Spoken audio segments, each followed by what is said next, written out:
Chers amis, bonjour. Après les précipitations de ce samedi, amélioration temporaire pour cette journée de dimanche, puisqu'on sera entre deux perturbations, donc on aura le retour d'un temps assez bien ensoleillé sur de nombreuses régions. Sur votre animation satellite, après le passage de cette perturbation qu'on aura retrouvée sur les régions du Nord au cours de cette journée de samedi, petite crête anticyclonique, donc qui devrait regonfler sur notre territoire, et puis on sera entre deux perturbations. Donc par conséquent, on retrouvera des conditions beaucoup plus stables et assez bien ensoleillées. Confirmation pour votre dimanche matin, regardez, le soleil s'imposera assez facilement sur la plupart de nos régions, excepté sur l'Occitanie ou encore vers la région Provence-Alpes et Côte d'Azur, où on gardera des nuages parfois assez nombreux. Pour les températures du matin, c'est le retour de quelques gelées matinales en absence de couverture nuageuse, mais vraiment rien de bien méchant par rapport à ces derniers jours. On aura 0 degré du côté de Strasbourg, 8 pour Nice, 6 pour Montpellier, 2 à 4 au pied des Pyrénées, 3 à 5 sur l'arc atlantique, 0 à 1 degré sur un grand quart nord-est. Concernant votre après-midi,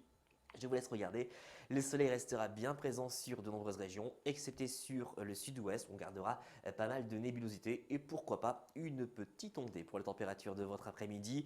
Quel contraste par rapport à ces derniers jours. 8 degrés sur une bonne moitié nord, 6 degrés pour Strasbourg, 4 pour Charleville-Mézières, 10 à 11 sur les régions du sud-ouest, jusqu'à 13 degrés pour l'île de Beauté. Pour la tendance, on va retrouver ces conditions plutôt perturbées sur la moitié nord pour lundi, mais également pour mardi avec des averses entrecoupées de quelques passages d'éclaircies. On aura tout de même des températures très correctes pour la saison, les vents qui resteront présents sur les régions voisines de la Manche avec des rafales qui pourront dépasser le seuil des 60 km par heure. Et puis pour la période allant de mercredi et jusqu'à samedi, on va retrouver toujours cette France coupée en deux, avec les perturbations qui circuleront sur les régions du nord, davantage d'éclaircies en se dirigeant vers la moitié sud, et puis on aura tout de même une perturbation assez active qu'on surveillera pour cette journée de jeudi, puisqu'on pourrait avoir un fort coup de vent, tendance à confirmer dans notre prochain bulletin, des rafales qui pourront dépasser les 80 à 100 km à l'heure, notamment sur les côtes de la Manche, on y reviendra, et puis les températures, regardez, elles resteront toujours très correctes pour la saison. Vous l'aurez compris, on se dirige progressivement